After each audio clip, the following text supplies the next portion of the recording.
Buenos días, chicos. Buenos días. Tenemos la semana número 12, es de electroquímica. Bueno, lo Pilar. El tema corresponde a electroquímica y te comenté un poco la clase pasada, ¿ya? Te pido, como siempre, revisar antes de llegar a clase el material, ¿cierto? El material que tú tienes para que pueda ser más llevadera esta semana, ¿ya? Sobre todo esta clase, ¿no? Te solicité que este era tu último, ¿cierto? ¿Ya? Importante, y aparte matemática, porque ya a partir de la semana 13 tenemos orgánica, ¿cierto? Entonces en orgánica es un poco más sencillo, no hay cálculos que analizar, sino algunas reglas para dar nombre a los compuestos orgánicos, claro, ¿no? Entonces, esta semana es importante, el tema de electroquímica es un capítulo que tiene gran parte de aplicación, mucha aplicación en la parte del área de ingeniería, en la parte médica, ejemplo, en la parte del área de ingeniería, trata con respecto a los recubrimientos que tienen determinados materiales para darle una aplicación especial, o cómo es que funcionan las pilas, baterías, las fuentes de corriente, ¿no? En el caso del área médica, podría explicar cómo es que funciona la pila de un equipo de sordera, cómo funciona el paso que colocan por aquí, ¿ya? Entonces, ejemplos, para que veas la gran aplicación que tiene el tema de electroquímica, ¿ok?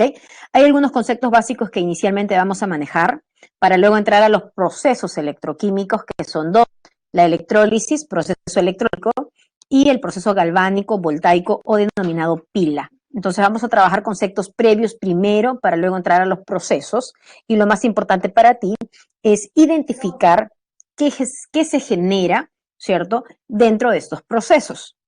Entonces vamos con la primera parte, conceptos básicos, ¿ya? Entonces decíamos que el área de electroquímica estudia dos cosas. Estudia un proceso químico especial en este caso, porque no hablamos de cualquier cambio químico, ¿ya?, sino aquellas donde se producen óxido-reducción. Me refiero de las reacciones redox. Y además que están involucradas con la corriente eléctrica. Entonces, cualquier proceso en el que una reacción redox se ve involucrada con la corriente eléctrica, o en tus palabras, ¿no?, reacción redox reacción versus corriente, estoy frente al tema de electroquímica. Entonces, ya sé que no es cualquier tipo de reacción, que debo de hablar de reacciones redox, donde hay transferencia de electrones, flujo de electrones, y por ende implica corriente eléctrica. En base a esta relación, tengo dos procesos, te comentaba. El primero corresponde a que la corriente eléctrica es necesaria para generar reacción redox. La corriente eléctrica es necesaria para generar redox. Eso corresponde a procesos de tipo electrolíticos o electrólisis, como tú le llamas. ¿Qué beneficio tenemos en procesos de tipo electrolíticos? Podemos recubrir determinados materiales con algún elemento en especial para dar una aplicación adicional, como te comentaba, ¿ya? Tú conoces, por ejemplo, el acero, que es la aleación que tiene acero, hierro más carbono, ese es tu acero. ¿Okay? Pero conocemos el acero inoxidable, ¿cierto? A este acero común le damos un recubrimiento de níquel o de cromo para inhibir el proceso de oxidación. Entonces, este bañito que le dicen algunos, denominan recubrimientos metálicos, galvanoplastia, níqueles cromados, ¿cierto? Y también lo usamos en los procesos metalúrgicos. Queremos refinar y haber extraído el metal de determinado mineral, el cobre, con un porcentaje de pureza altito, 99,99%. Eso lo veremos en metalurgia, semana 7. Para ello también hago proceso electrolítico. Eso. Necesito corriente para que la reacción se genere. Cuando la reacción redox, ¿cierto?, colocada en un dispositivo correcto, genera corriente. Mira, la reacción genera corriente. La reacción química de manera interna se produce y ella conlleva formar corriente, ¿no?, formar energía eléctrica almacenada en las pilas y en baterías, ¿no? Son fuentes de energía luego. Entonces, la acción redox involucrada con corriente, proceso químico. Si necesito proceso electrolítico. Si genero corriente, es un proceso mecánico, voltaico o pila. Definición de procesos. Hablamos de conceptos. Dime, ¿cómo estás en física? En física ya esta semana has hecho resistencia, corriente, voltaje, amperaje, Coulomb, serie, conexión en serie, alterna, continua. ¿Han trabajado eso? ¿Están, chicos? ¿Están o no están? A ver, por ahí están escribiendo, creo. No me siento solita así. En física, ¿cómo estás? ¿Cómo estás? Estamos en la semana 12 ya. No falta nada ya para acabar. Estamos más de la mitad. Ya has trabajado corriente, flujo, carga, hasta condensadores. Ya por ahí ya has visto pues resistencia, ¿cierto? Ya más o menos estamos. Entonces vamos a tener, y voy a repasar entonces, ¿ya? Voy a repasar rapidito algunos conceptos, ¿ya? Para tener más claro más adelante. Ok, entonces, sigo. Conceptos básicos. El primer concepto es la carga. La carga eléctrica, si hablamos de corriente, ¿cierto? Dime, ¿qué es carga? ¿Qué es corriente eléctrica? Dime, ¿qué es corriente? Te ayudo, se expresa en Coulomb. Se simboliza con la letra Q. ¿Qué es corriente? Dime, ¿qué es corriente? No has revisado tu material. Así no vale, chicos. Así no vamos a trabajar si tú no vienes revisando. Asumo pues que estás por los ejercicios propuestos, ¿no? Por ahí estás. Repaso. La corriente eléctrica corresponde a un flujo de electrones, es decir, la carga, ¿cierto? Que tú le dices carga. Es el flujo de electrones que se describe o se representa con la letra Q y se expresa en Coulomb. Flujo de electrones, carga, que circula en un conductor. Primera definición. Segunda definición. ¿Y qué es la intensidad de corriente? Si esta es una de las magnitudes fundamentales, ¿cierto? De las 7 que vimos en la primera semana. La intensidad de corriente se define de esta manera. Carga, ¿cierto? O flujo de electrones que circulan en un conductor, pero en un intervalo de tiempo. La intensidad de corriente se expresa en amper, la carga en Coulomb, el tiempo es segundos, ¿cierto? Coulomb sobre segundo es amper, o lo que algunos trabajan así, si yo despejo la carga, esto es igual a intensidad por tiempo. O sea, Coulomb es igual a amper por segundo también, ¿ok? Hasta aquí entonces, carga, flujo de electrones que circulan en un conductor. Intensidad de corriente, flujo de electrones que circulan en un conductor en un intervalo de tiempo. Y hasta aquí tú dices, bueno, sea la carga o en un determinado tiempo, es decir, la intensidad de corriente, esta circula sobre un conductor. La pregunta es, ¿y qué cosa es un conductor? ¿Qué cosa es un conductor? Si incluso sabemos que hay tipos de conductores, como por ejemplo, están los metales o están las soluciones iónicas. ¿Qué cosa es un conductor? Aquella sustancia que ofrece poca resistencia al paso de corriente eléctrica. Sustancia que ofrece poca resistencia al paso de corriente eléctrica, eso es un conductor. Cuando se clasifican a los conductores, se dice que hay conductores de primera especie y hay conductores de segunda especie, de primera y de segunda. ¿Cuál es la diferencia? Los conductores de primera especie son aquellas sustancias que conducen de manera natural o, si quieres, innata, ¿cierto?, la corriente eléctrica. ¿Ya? Es una propiedad intrínseca de la materia, conducir la corriente eléctrica. Esos son los conductores de primera especie. Ahora, pregunta, dame un ejemplo de una sustancia conductora de primera especie, ¿okay?, que no sea un metal. Conductor de primera especie, aquella sustancia que de manera natural conduzca la corriente eléctrica, que no sea un metal y buen conductor de la corriente. Dame el ejemplo. Te ayudo, se utilizan en las pilas, son unas barritas negras. Es en tu lápiz, ya, más no te puedo decir. Dame ejemplo. Muy bien, el grafito, perfecto, el grafito. El grafito. Entonces, el grafito, que es el carbono, ¿cierto? Es un alótropo del carbono, también es conductor de primera especie. Es aquella sustancia que de manera natural conduce la corriente eléctrica. Esa es de primera. ¿Quiénes son de segunda? Son aquellas sustancias que condicionadas conducen la corriente eléctrica. Ejemplo, pregunto, la sal de tu casa, ese compuesto iónico, ese cristalito blanco, dime, ¿conduce o no conduce? La iónica, la sal, ¿cierto? La de tu casa, ese cristalito blanquito, ¿conduce o no conduce? Sólido, sólido, la sal de tu casa es sólido, ¿cómo tienes tu sal? Sólido, ¿conduce o no conduce? No conduce la corriente eléctrica, no conduce. Los compuestos iónicos en estado sólido no conducen. Pero ¿qué tal si tú la disuelves? ¿Qué tal si tú fundes esa sal?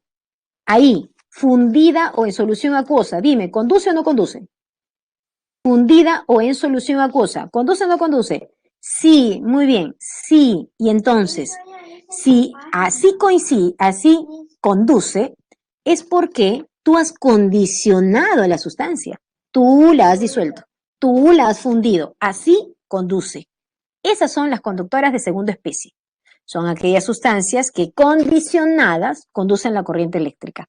A esas se le denominan soluciones iónicas o sencillamente electrolitos, ¿cierto? Soluciones electrolíticas o electrolitos. Ya está, esa es la diferencia, ¿ya? Del conductor de primera con la de segunda.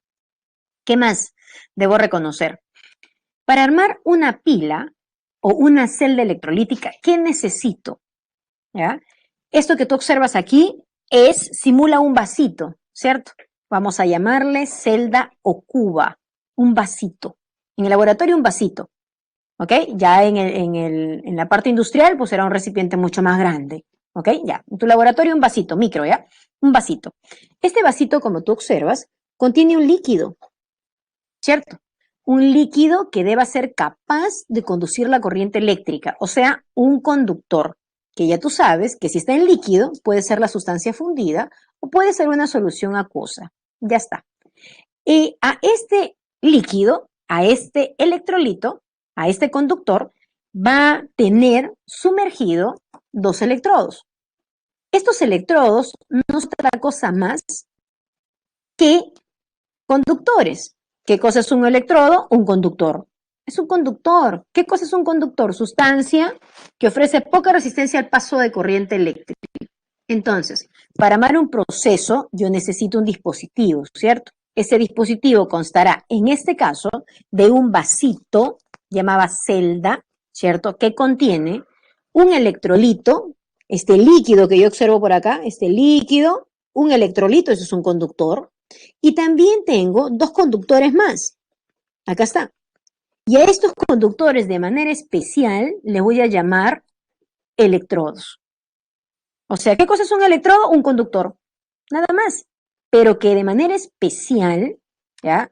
Es aquel conductor en cuya superficie se produce la oxidorreducción. El electrodo donde se produce la oxidación se llama ánodo.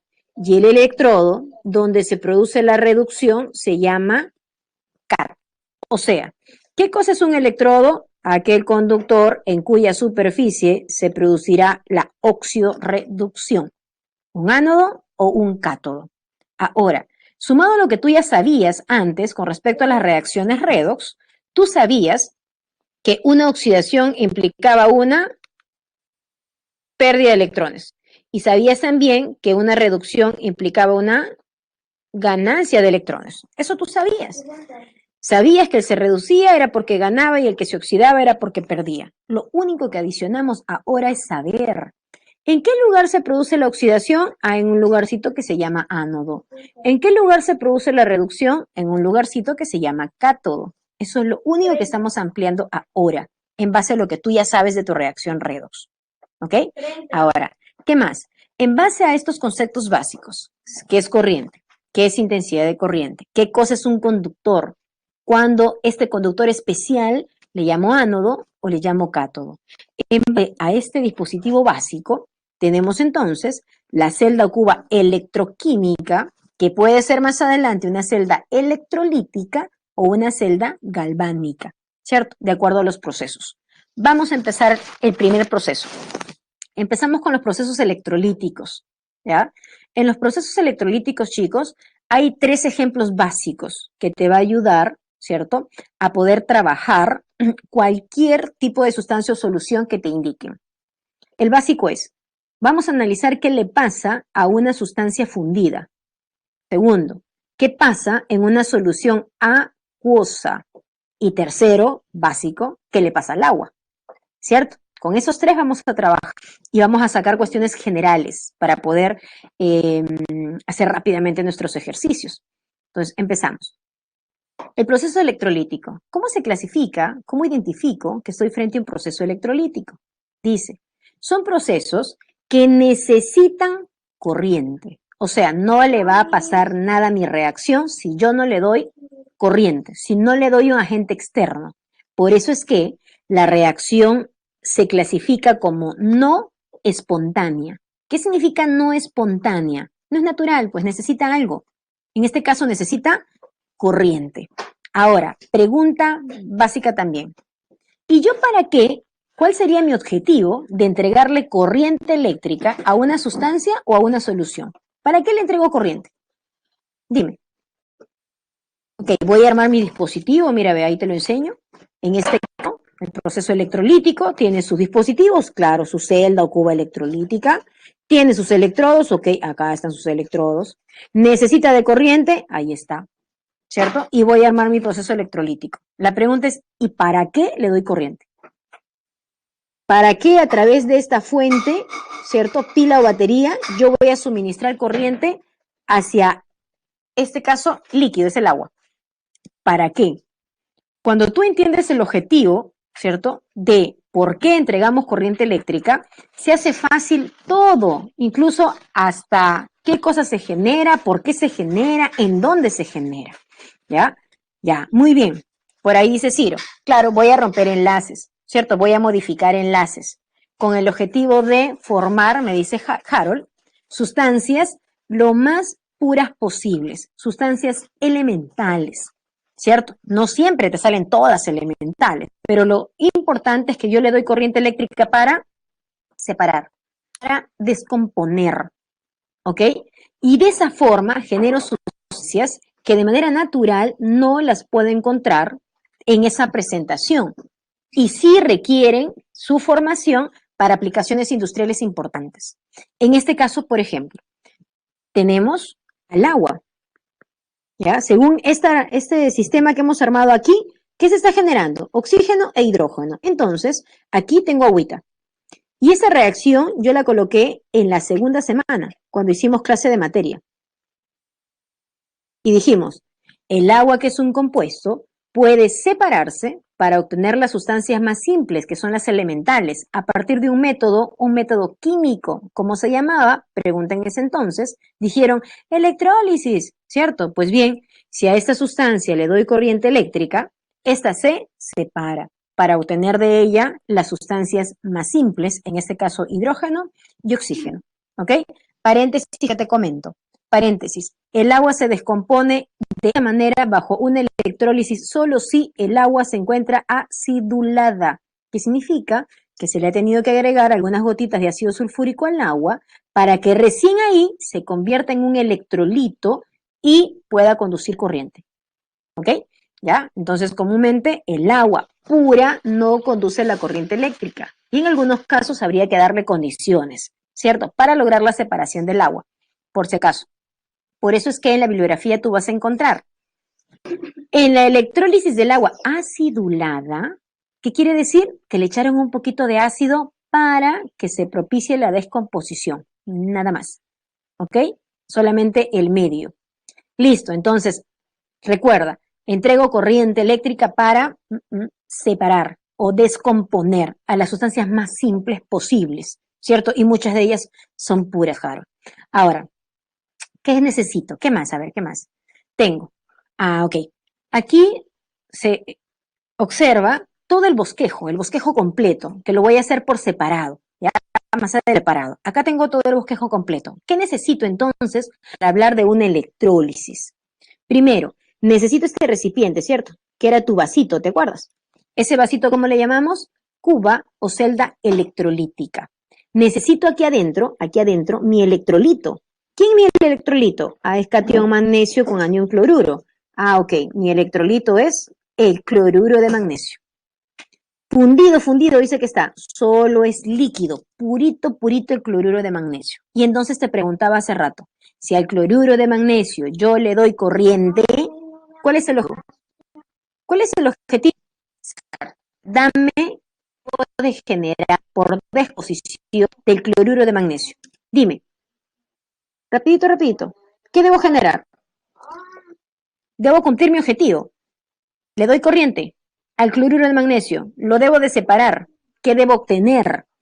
Sustancias elementales, ¿cierto? Debo obtener magnesio y debo obtener cloro. Pero ojo, el cloro es un gas y es por eso que aparece de manera diatómica. Fíjate, con el objetivo yo ya sé qué es lo que debe salir.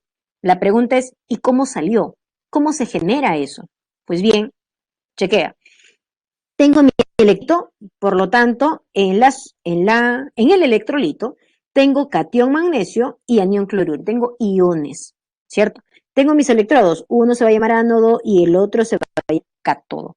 En el ánodo sé que se produce la oxidación y en el cátodo sé que debe producirse la reducción. A él no le va a pasar nada si tú no le das corriente, ¿cierto? Hay que suministrar corriente a partir de una pila o batería, una fuente.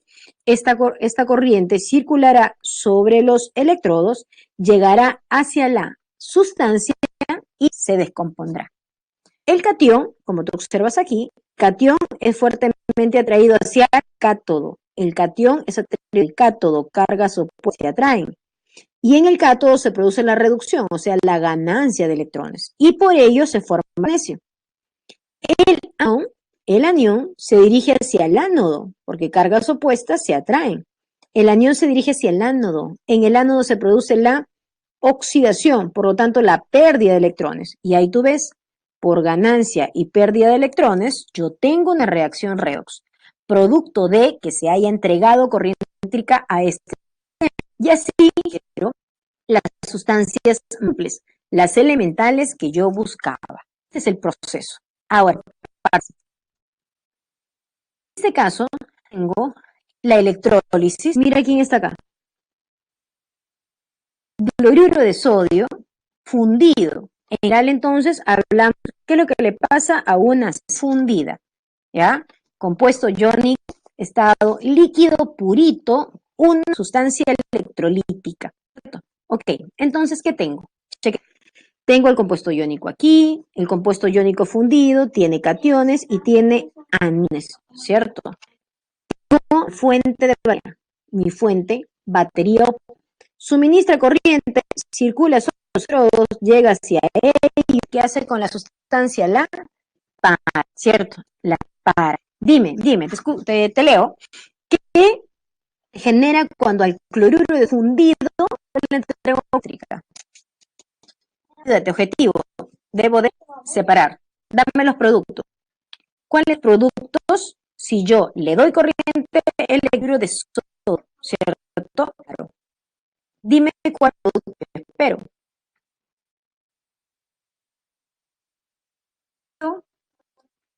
Producto espero en descomposición. Para eso estoy entregando corriente. Quiero separar.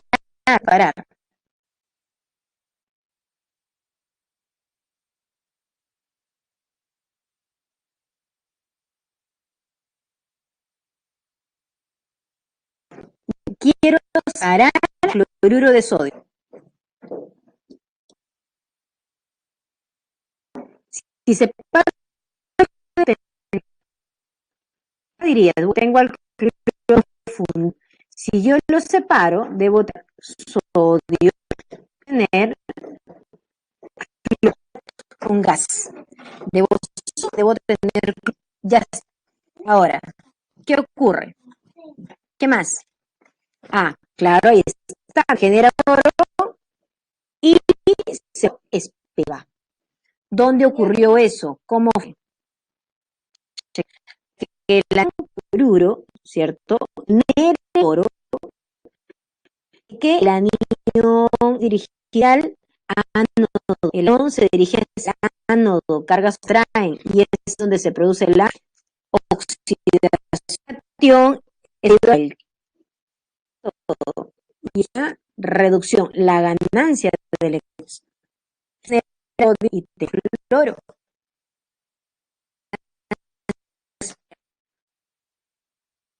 Entregando corriente eléctrica. Ahí un gasecito se libera, un gasecito por ahí. Y entonces, físicamente se observa, ¿ok? El cloro en el sodio en el básicamente.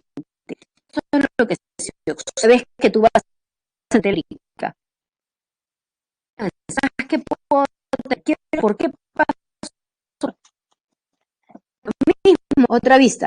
Cloruro de fundinicrio anururo.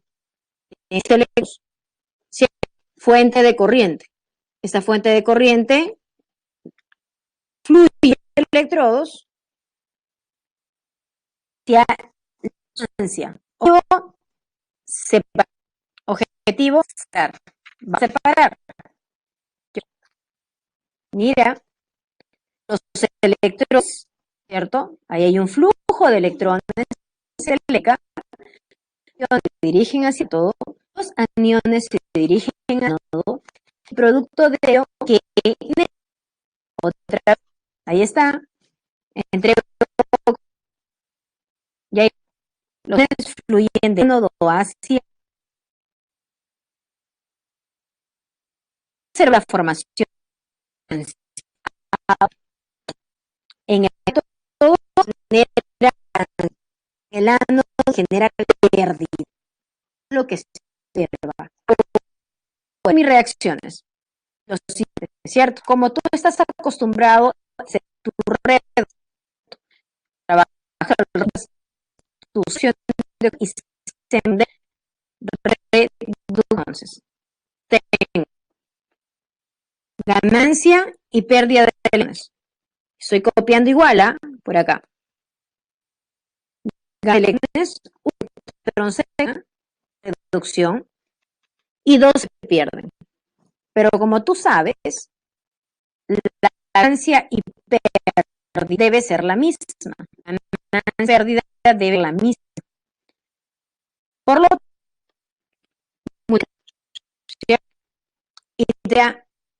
este producto con el catión cloruro, tú tienes al cloruro de sodio fundido, que al entregarle corriente me genera, por cada 2 moles de cloruro de sodio fundido, me genera sodio y cloro. A ver, no sé si tengan un problema más. ¿Está bien? A ver si me ven, por favor, para no perder tiempo.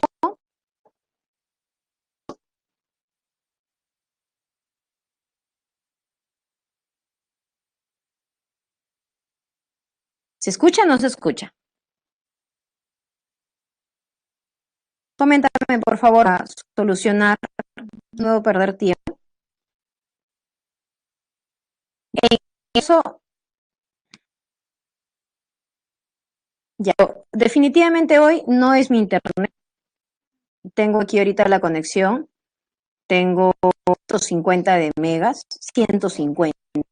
Subida 38. Mínimo necesito para Profesora, ¿le parece bien si para mejorar el audio le quito por un momento el rol de presentadora y luego se lo devuelvo? A ver, a ver, Nino, porque si no, perdemos tiempo.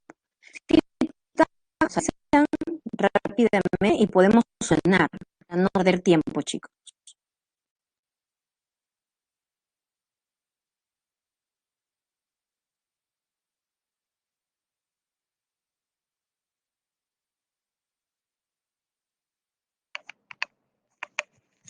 Intente ahora ver, profesora, por favor.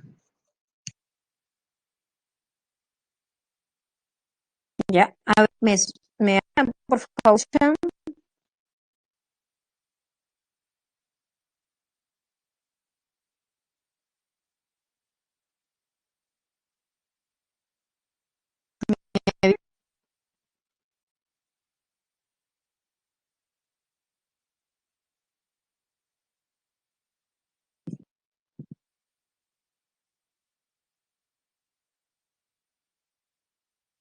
A ver, voy a ir y me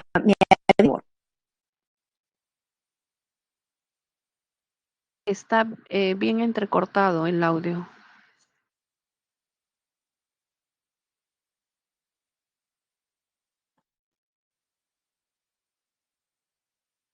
Ok, entonces, hablábamos de la electrólisis de la sal fundida, ¿no? Estoy repitiendo, corresponde al cloruro de sodio fundido, ¿cierto? ¿Y qué es lo que observábamos o cuál era nuestro objetivo?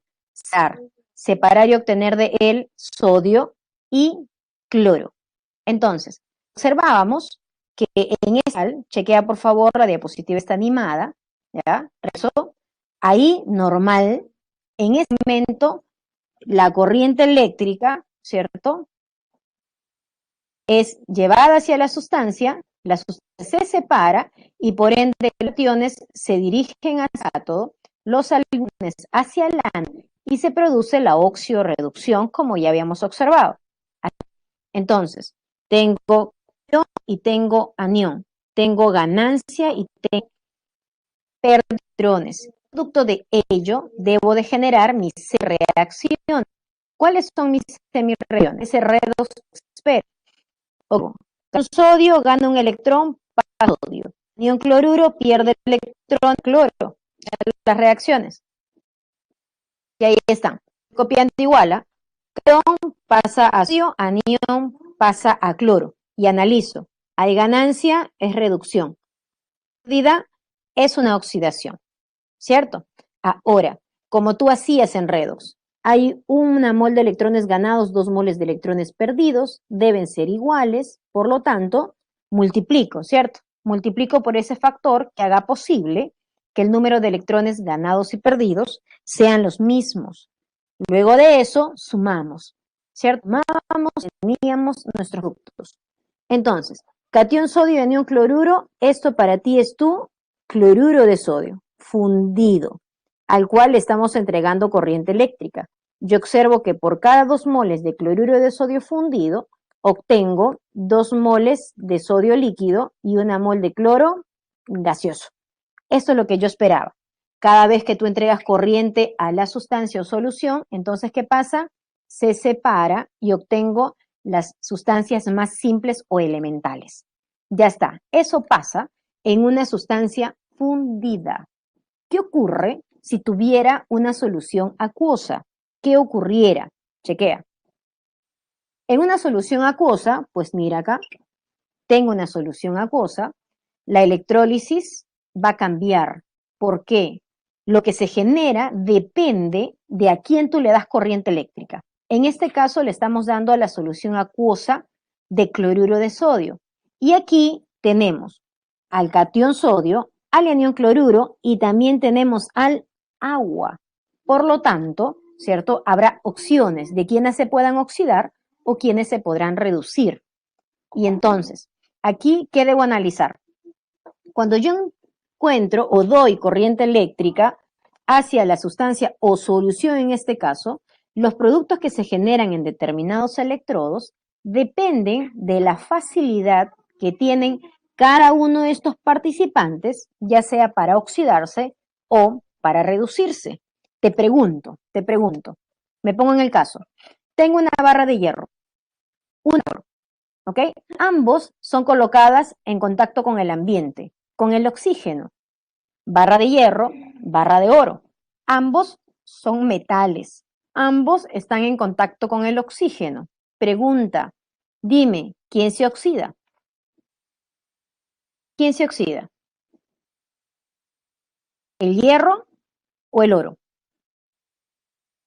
¿Quién se oxida, el hierro o el oro? Dime. ¿Quién se oxida? ¿El hierro o el oro? A ver, por ahí te digo. El hierro. Muy bien. Y ahora, ¿y por qué? Si el oro también es un metal, ¿por qué el oro no es el que se tiene que oxidar? Dime, ¿el hierro o el oro? Tú me dices, ok, el hierro. Y es cierto, el hierro se oxida con mayor facilidad. Entonces, hasta ahí tú dirías, tenemos tanto al hierro como al oro. Ambos son metales. Ambos tienen tendencia para oxidarse, pero uno más rápido que otro, ¿cierto? Uno con mayor facilidad que otro. En este caso, el hierro. Y entonces, hay un valor numérico que va a medir cuál es la facilidad que tiene una sustancia para oxidarse o para reducirse. Más adelante lo veremos. Se llama potencial. Potencial.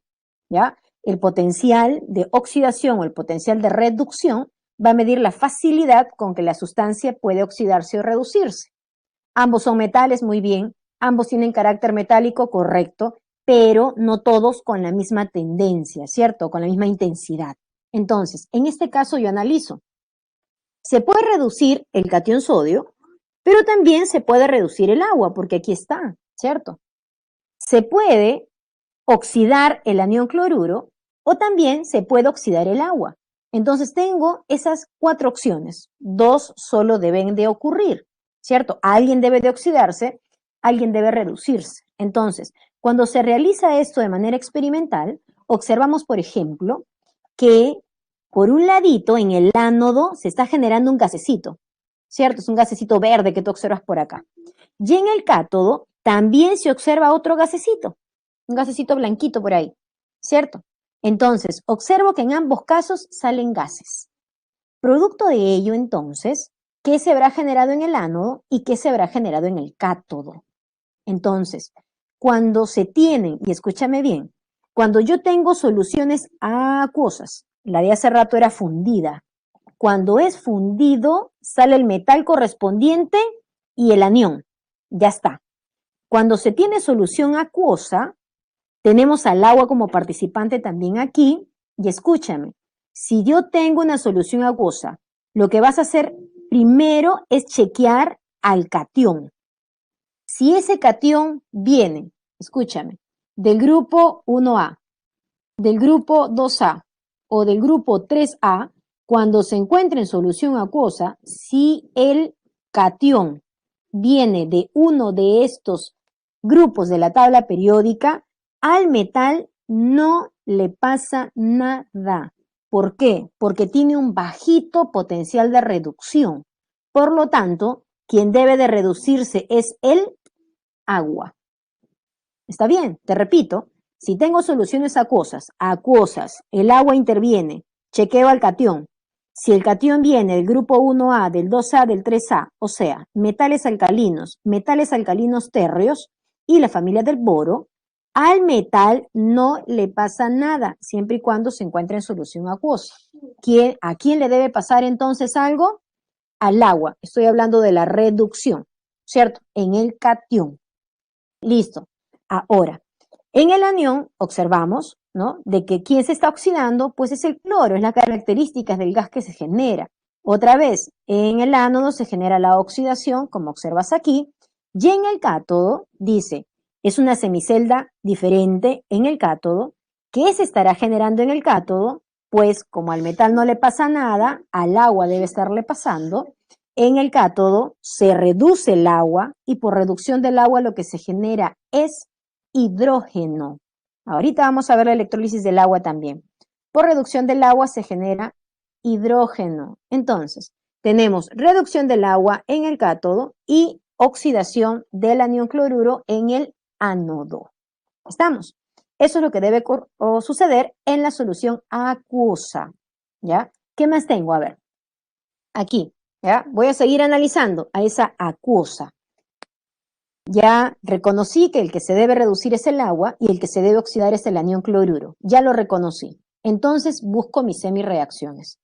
Por reducción del agua se genera hidrógeno. Reducción, mira, esa es ganancia de electrones. Se reduce. Y por oxidación del anión cloruro se genera el cloro. Oxidación. Ya está. No te olvides, esto va en el cátodo y esto va en el ánodo. Ya está. Y entonces, como hay 2 moles de electrones ganadas y 2 perdidas, sencillamente sumamos. Catión sodio y anión cloruro, esto es cloruro de sodio. Se encuentra en estado líquido, o con el agua, perdón, la solución es acuosa y son 2 moles, al cual le estoy entregando corriente eléctrica y lo que va generando es hidrógeno, cloro y en este caso también hidróxido de sodio.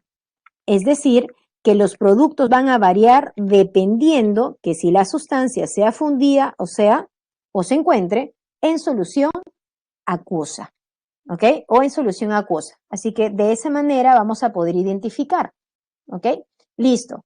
Otra condición, otra situación, otro tipo de electrólisis. Ejemplo, tengo aquí la electrólisis ¿de quién? A ver, tengo mi celda electrolítica, tengo mis electrodos, uno va a funcionar como cátodo, uno va a funcionar como ánodo, ¿ok?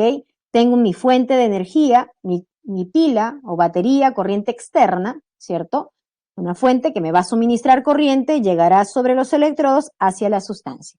La sustancia en este caso es el sulfato de sodio, pero que se encuentra en solución acuosa, acuosa. Entonces, tengo como electrolitos catión sodio, anión sulfato y agua. Entonces, en base a la información que hace rato te indiqué, si tengo al sulfato de sodio acuoso, dime qué sucederá en el cátodo y qué sucederá en el ánodo. Pregunta, si acá yo tengo catión, sodio, pregunta, ¿se podrá reducir el sodio si estoy frente a una solución acuosa? ¿Qué me dices? El sodio. ¿Quién es el sodio? Es un metal alcalino, grupo 1A de la tabla. ¿Le pasa algo a aquel metal, catión, dentro de la sal, que provenga del grupo 1A, del 2A, del 3A? ¿Le pasa algo o no? No, bien, no le pasa nada. ¿A quién le va a pasar? Ese catión en el cátodo, ¿qué debe ocurrir si no se deposita el sodio? ¿Quién se reduce entonces? Perfecto, Ciro, gracias. El agua. Muy bien, el agua. Y entonces ya analicé. En la electrólisis del sulfato de sodio acuoso, te repito, acuoso, chequeas al catión. Grupo 1A, 2A, 3A de la tabla, no le pasa nada. Y entonces debe ver, ¿cierto? Eso es mi probabilidad, ¿no? Que pueda reducirse el catión sodio, que pueda reducirse el agua, que se oxide el anión sulfato o que se oxide también el agua presente. Ya sabemos que a este no le pasa nada, por lo tanto, se debe de reducir el agua. Bien, no se oxida el anión sulfato, ¿ya? Quien se oxida también es el agua. Y tú dirás, pero ¿por qué no se oxida el anión sulfato? Ya, a ver, ¿por qué? Si tú analizas aquí, en el caso del anión sulfato, recuerdas clases pasadas, el azufre tiene carga más 6. El azufre tiene carga más 6. Es un mayor estado de oxidación. Mayor estado de oxidación. Por lo tanto, si tú piensas que él pueda oxidarse, la pregunta es, ¿y cuál sería el estado de oxidación en la que el azufre tuviera ahora? ¿Cuál? Si el azufre como máximo tiene más 6. Ella no se puede seguir oxidando, no tiene otro estado oxidador. Por lo tanto, él no se oxida. Quien se oxida es el agua en este caso. Entonces, se reduce el agua, se oxida el agua. Lo que estoy presenciando es la electrólisis del agua. Por electrólisis del agua, ¿qué genero? Si el agua se reduce, gana electrones, se genera hidrógeno. Si el agua se oxida, oxida y está, mira la pérdida de electrones, se genera oxígeno. De tal manera que en la oxidorreducción del agua, en la electrólisis del agua, se genera esto, ¿no? Que es una reacción que inicialmente se había colocado. Ahora, ¿cómo analizas eso? Porque chequeas a quién le vas a dar corriente.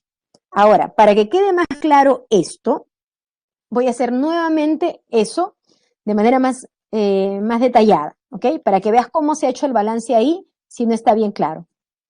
Aquí hay que recordar el balance ion-electrón que vimos las semanas anteriores.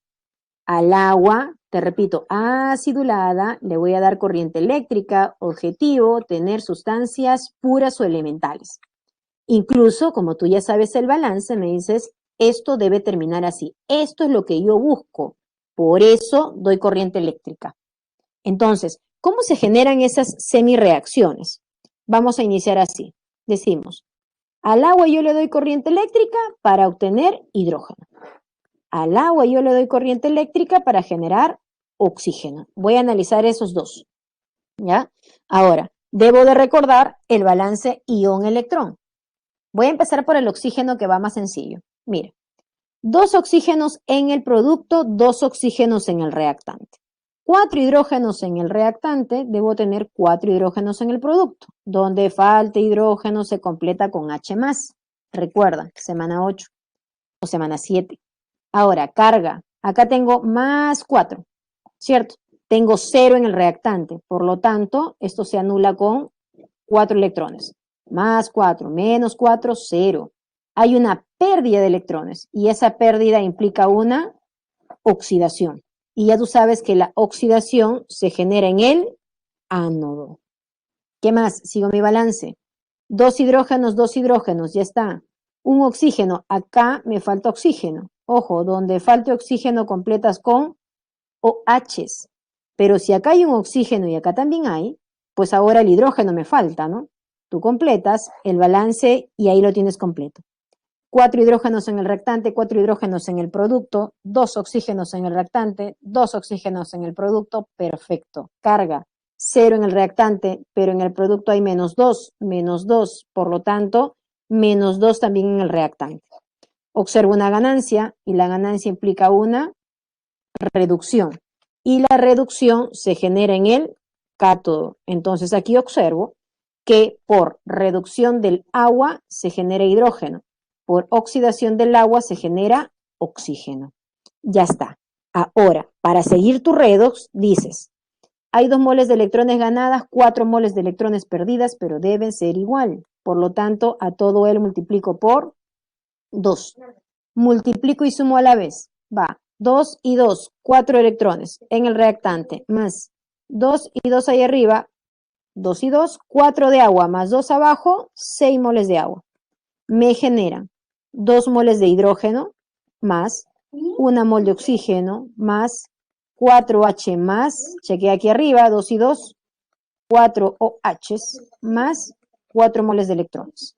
Moles de electrones ganadas 4, perdidas 4, esas eran las transferidas. Ahora, H y OH tengo agua. 4H más 4H me dan 4 aguas. Tenía 6 inicialmente en el reactante. 6 menos 4, 2. Y ya está. Por cada 2 moles de agua al cual yo le doy corriente eléctrica, me genera 2 moles de hidrógeno y 1 mol de oxígeno gaseoso. Esto es lo que yo esperaba. Y ya sabes cómo se genera y en qué lugar se genera. El agua se oxida y te genera oxígeno. El agua se reduce y te genera hidrógeno. Así, de manera detalladita, cómo se produce la oxidorreducción del agua. ¿Ok? Ahora, en base a eso vamos a practicar. Tú me vas a decir aquí, ¿cuál es el producto en el ánodo? Es decir, en base a una oxidación, o cuál es el producto del cátodo en base a una reducción de estos electrolitos. De esos electrolitos. A ver, anda repasando. Tengo aquí, ojo, analizo, fundido, líquido, fundido. Entonces digo, acá hay catión calcio y hay anión bromuro. Dime, ¿quién va en el ánodo y quién va en el cátodo? A ver, practiquemos. Si es fundida la sustancia, si está fundida, ese es tu electrolito. Recuerda, ánodo, ahí se dirige el anión y en el cátodo se dirige el catión. Dime, ¿qué se genera en el ánodo? ¿Qué se genera en el cátodo? En el primer caso, practiquemos. Acá, ¿no? Si este es el catión, debe dirigirse hacia el cátodo. Entonces lo que debo obtener es calcio. Este es el anión, debe dirigirse hacia el ánodo. Debo obtener bromo, voy a colocar bromo molecular, porque el bromo se encuentra así, elemental, es diatómico y líquido en sí. Ya, en el siguiente, chicos, en el siguiente, la solución es acuosa. Tengo anión y tengo catión. Acuosa. Y si es acuoso, decíamos, voy a ver quién es el metal, ¿cierto? Es el catión calcio. Calcio, grupo 2A de la tabla. ¿Le pasa algo o no al calcio? ¿Le pasa algo o no al calcio que se encuentra en el grupo 2A de la tabla? No, no le pasa. Ya entonces, dime, ¿cuál es el producto? Si el calcio no se va a dirigir al cátodo, ¿cierto? En el cátodo que se produce la reducción, muy bien, se reduce el agua y producto de la reducción del agua, tengo hidrógeno, ¿cierto? Y entonces aquí pues tendré el bromo. Ahí está. Ya, aquí, otra vez aquí. Repito, acuoso, te ayudo. Voy avanzando. Por aquí genero cloro. Dime qué genero en el cátodo.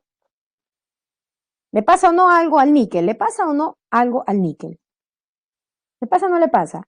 Entonces, bueno, el níquel es un elemento de transición. Está en la mitad de mi tabla periódica, grupo 8B de la tabla. Perfecto.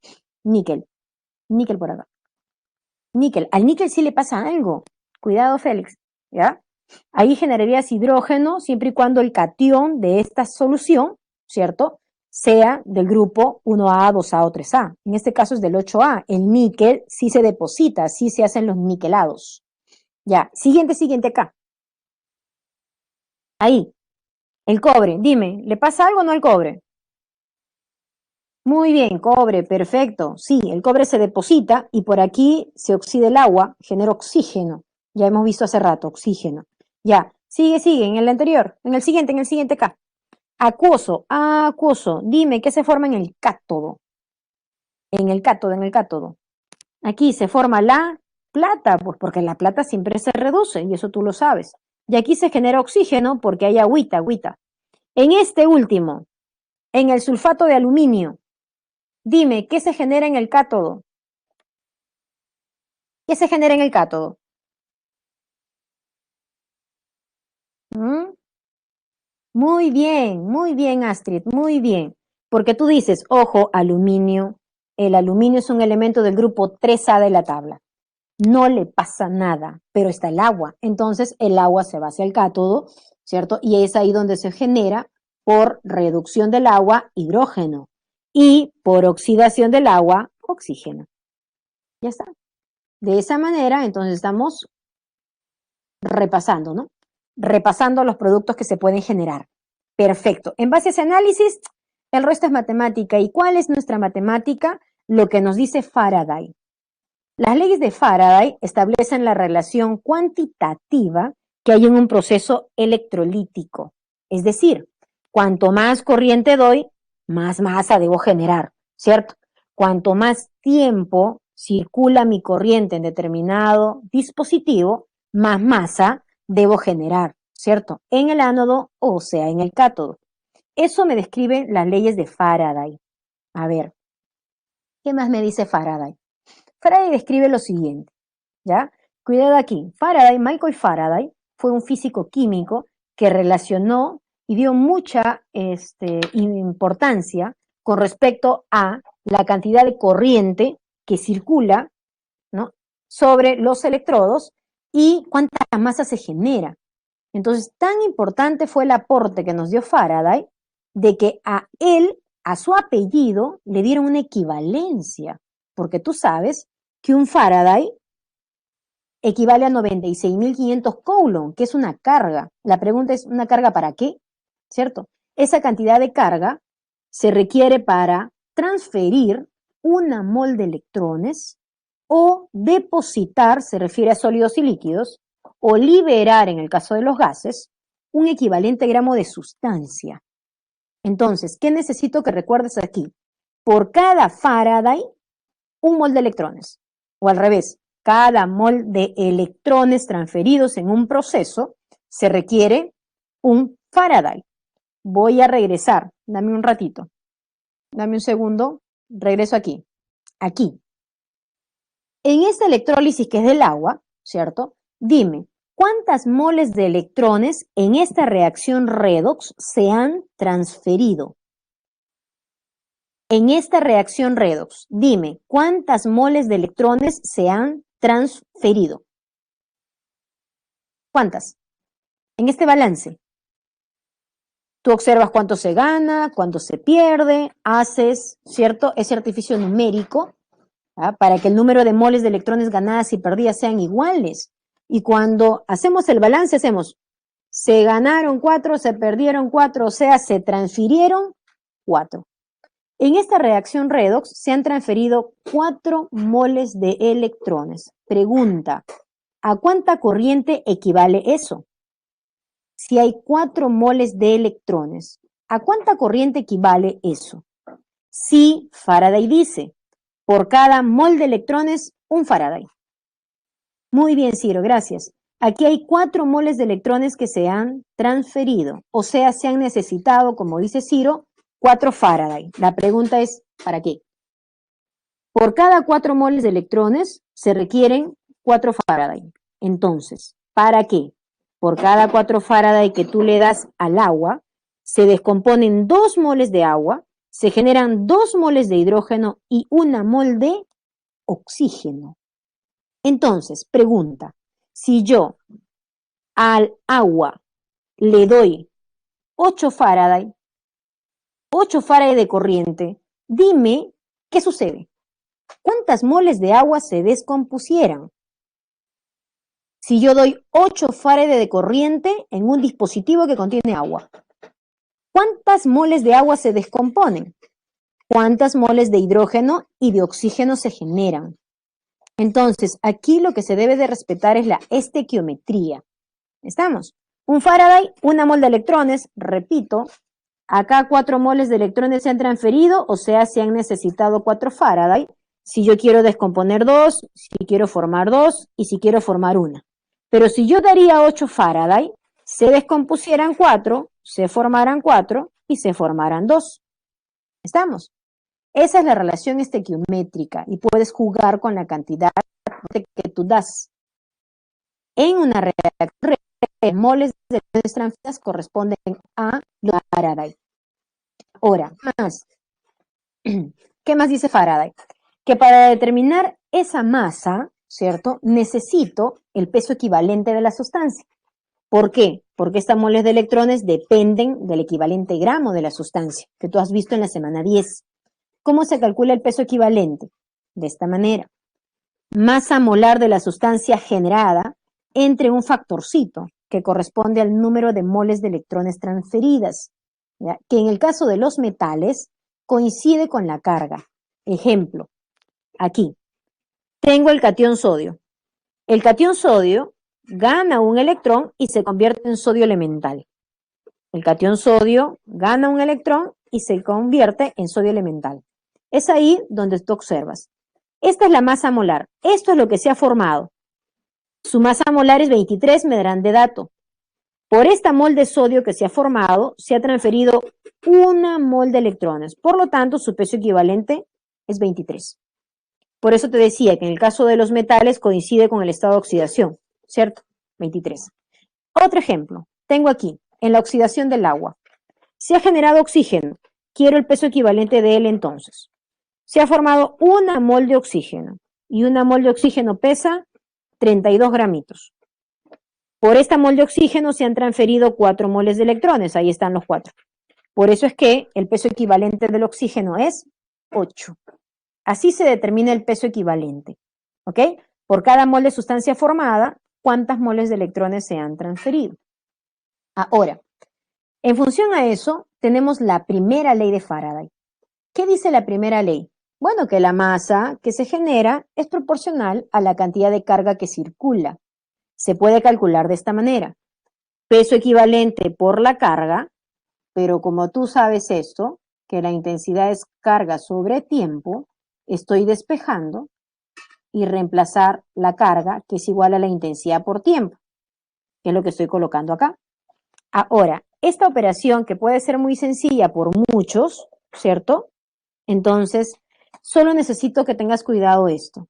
La masa te va a salir en gramos siempre y cuando la intensidad esté expresada en amper y el tiempo esté expresado en segundos. ¿Por qué? Amper por segundo te da coulomb y se irá con lo que el coulomb que tú tienes ahí abajo. ¿Ok? Entonces, ten mucho cuidado para determinar la masa, debe salir en gramos si la intensidad va en amper y si el tiempo va en segundos. Cuidado con los miliamper, con las horas, con los minutos. hay que hacer la conversión previa antes. Listo, esa es la primera ley. La segunda ley de Faraday describe lo siguiente, que tengo por acá. Aquí tengo 3 celdas. Una celda que tiene solución de oro, solución de zinc y solución de plata. 3 celditas. Las 3 celdas están conectadas hacia una misma fuente de corriente, en este caso una batería. Suministra corriente, llega sobre los electrodos hacia la sustancia o solución. ¿Objetivo cuál era? Descomponer. Cuando las celdas están conectadas de esta manera, todas hacia la misma fuente, se describe de que este sistema está conectada en serie. En serie, la cantidad de voltaje que circula en cada una de las celdas es la misma.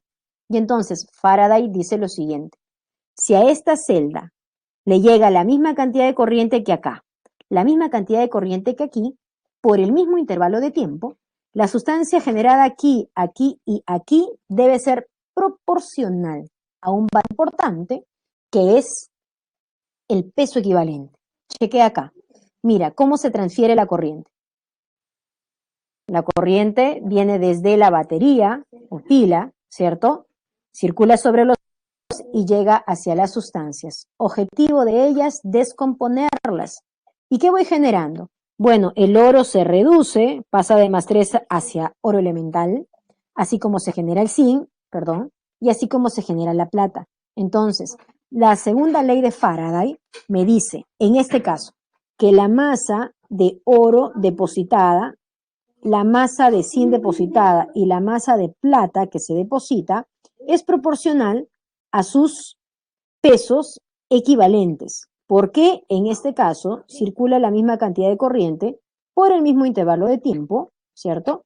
Ya que celdas están conectadas en serie, ¿ok? Esa es la segunda ley de Faraday. Ahora, ¿cómo las trabajo? ¿Cómo hago esto en un ejercicio? Te planteo esto. Dice, determine la masa de potasio y de cloro formado si se realiza la electrólisis del cloruro de potasio. Hasta ahí nada más un momento. Tú dices, bueno, si al cloruro de potasio fundido yo le doy corriente eléctrica, debo obtener potasio y debo obtener cloro. Ese es mi objetivo cada vez que yo doy corriente eléctrica. Por lo tanto, puedo seguir analizando y decir, el potasio viene de carga +1 para pasar a elemental. Para ello, él tiene que ganar un electrón, o sea, reducirse, y eso sucederá en el cátodo. Luego, el anión cloruro va a pasar a cloro gas, ¿cierto? Entonces, tu balancito por aquí, hay una pérdida de electrones y él se oxida. Bien, este es mi análisis. Ahora, me dicen, determine la masa de potasio. Entonces, masa de potasio. Esto será igual. Su peso equivalente por densidad por el tiempo entre 96.500. Y solo voy a reemplazar peso equivalente, masa molar 39 entre un factorcito. Y revisa el factorcito. Mira, por 1 mol de potasio que se forma, se transfiere 1 mol de electrones. Ya está. Intensidad 9,65 amperes, tiempo 1000 segundos entre 96.500. ¿Cierto? Y ahí tú operas la masa de potasio. De manera análoga puedo trabajar la masa de cloro, igualito si quiero. Ya voy a reemplazar directo. Masa molar, bueno, el peso atómico del cloro es 35,5, pero yo acá tengo 2, por lo tanto masa es 71. Factorcito, por 1 mol de cloro se han transferido 2 moles de electrones, ahí está, y el resto es de dato. 9,65 amperes y 1000 segundos entre 96.500. Determinas la masa de cloro, ¿cierto? Utilizando la primera ley, pudimos haber combinado con la segunda ley también. Esa es la parte cuantitativa de este proceso electrolítico, ¿ya? Recuerda que la masa y la carga es proporcional. Listo, ahí cierro con todo lo que es electrólisis. Avanzo con celdas galvánicas. En las celdas galvánicas, ¿qué debo de realizar? A ver, primero, ¿qué debo considerar? ¿Cierto? En las celdas galvánicas se considera lo siguiente. Este también es un proceso electroquímico. Se va a generar la reacción redox, ¿cierto? Pero acá hay algo peculiar. La reacción redox produce corriente eléctrica. La reacción redox te genera corriente eléctrica. Por eso es que a esta reacción se le denomina espontánea, natural, con el dispositivo correcto te entrega corriente, que es lo que tú trabajas en las pilas, ¿cierto? ¿Para qué utilizamos las pilas? Porque esta nos provee de una fuente, ¿cierto? Es una fuente de corriente. Si armamos bien nuestro dispositivo, tendremos aquí un equipo, un voltímetro, un amperímetro, que me mida la cantidad de corriente que esto internamente me está generando, ¿cierto? Ahora, este es un proceso entonces espontáneo, se dice, porque no requiere de un agente externo. ¿Cuál es el dispositivo aquí? Chequea. Aquí estoy simulando una pila, que es una pila básica, que también la tienes tú en la parte teórica, ¿ya? En tu material, que es la pila de Daniels. Aquí tengo lo siguiente. Otra vez está mi vasito, ¿no? Celda o cuba, ya está. Cada celdita tiene un electrolito. En este caso es el sulfato de cobre. Si hablamos de concentración, obvio esto está en solución acuosa. Concentración 1 molar para cada una de mis soluciones. Y si las soluciones se encuentran en concentración 1 molar, pues entiendo que son soluciones estándares. Concentración 1 molar. Tengo también electrodos. Un electrodo por aquí es de cobre y el otro electrodo es de zinc. Te decía que es una pila básica porque las soluciones contienen el metal, ¿cierto? Como electrodo. Solución de cobre, electrodo de cobre. Solución de zinc, electrodo de zinc. Ahora, aquí arribita tengo un foquito. Ya no necesito una fuente de corriente. Más bien necesito alguien que me mida o me indique, ¿cierto? Que hay una corriente que se está generando producto de la reacción redox. Hasta aquí no se ve nada. Se ven los electrolitos, se ven mis electrodos, uno será ánodo, el otro será cátodo. Aquí aún no pasa nada, porque necesito cerrar el circuito. ¿Cómo se cierra el circuito? Con un conector externo. Y ese conector externo se conoce como el famoso puente salino. ¿Y qué contiene este puente? Pues sal, ¿cierto? Que permite la electroneutralidad. Este puente está en contacto con ambas soluciones y permite la electroneutralidad de la celda. De esa manera, las celdas no se ven descompensadas en carga cuando hay el flujo de electrones. Entonces, te pido observes nuevamente. Le voy a quitar el puente. Aquí nada, todo normal. Voy a colocar el puente, voy a cerrar el circuito y me vas a decir lo que tú observas.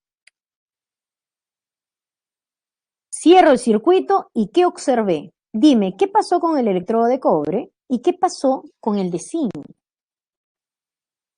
¿Observaste? Mira, ahí está otra oportunidad. Coloca un puente y observamos cambios en los electrodos. Se ha generado una reacción y producto de ello tu foco incendió, o sea, está conduciendo corriente, te está generando corriente, alimentando ese foquito. Dime, ¿qué le pasó al cobre? ¿Qué le pasó al zinc? Has observado, ¿no? Has observado que el cobre ha comenzado a ganar más masa, ¿no? Y que el zinc aparenta disolverse, ¿cierto? Aparenta desaparecer. Entonces, ¿qué está pasando? Chequeo. ¿Qué sucede en cada electrodo? En el cobre se está depositando más cobre, más cobre. Y en el caso del zinc, ¿qué pasó? Se está disolviendo. Y entonces, si eso ocurre, ¿cuáles son mis reacciones? Mis semireacciones en todo caso. Bueno, en el cátodo, donde siempre se ha producido la reducción, hay una ganancia de electrones y por ende, este cobre más 2 que se encuentra en la solución se está depositando como cobre sólido. Mientras tanto, este zinc que se encuentra aquí está pasando hacia zinc de la solución, oxidándose, claro, ese es el ánodo, se oxida. Y mediante, o cuando esa reacción sucede, te está entregando corriente, te está entregando corriente. A ver, ¿qué más me preguntan? Ah, y entonces, ¿cuáles serán los signos de mis electrodos? ¿Cuáles serán? Si este es el cátodo y este es el ánodo, ojo, aquí hay una ganancia, perdón, pérdida de electrones, ¿no? Es una oxidación, aquí una pérdida de electrones. Si hay pérdida de electrones, el polo del ánodo debe ser negativo, porque quien pierde es quien bota, ¿cierto? Quien repele los electrones. Quien gana se reduce, y si gana, si atrae los electrones, el polo debe ser positivo. Y que no te puedes olvidar que los electrones, el flujo de electrones, que es lo que tú quieres en esta pila, que te dé corriente, siempre va desde el ánodo hacia el cátodo, desde donde se pierde hacia donde se gana. Entonces, cuidado aquí. Una de las diferencias entre las celdas electrolíticas y las celdas galvánicas es en que las celdas galvánicas, los polos son contrarios a los de las celdas electrolíticas. Ojo, en el ánodo se sigue produciendo la oxidación. En el cátodo se sigue produciendo la reducción y la ganancia. Eso no cambia. Lo que cambia son los polos. ¿Y por qué cambian los polos? Porque en este dispositivo, aquí, tú necesitas corriente. En este dispositivo, tú necesitas corriente. Y para generar corriente debe haber un flujo de electrones, que siempre va del ánodo al cátodo.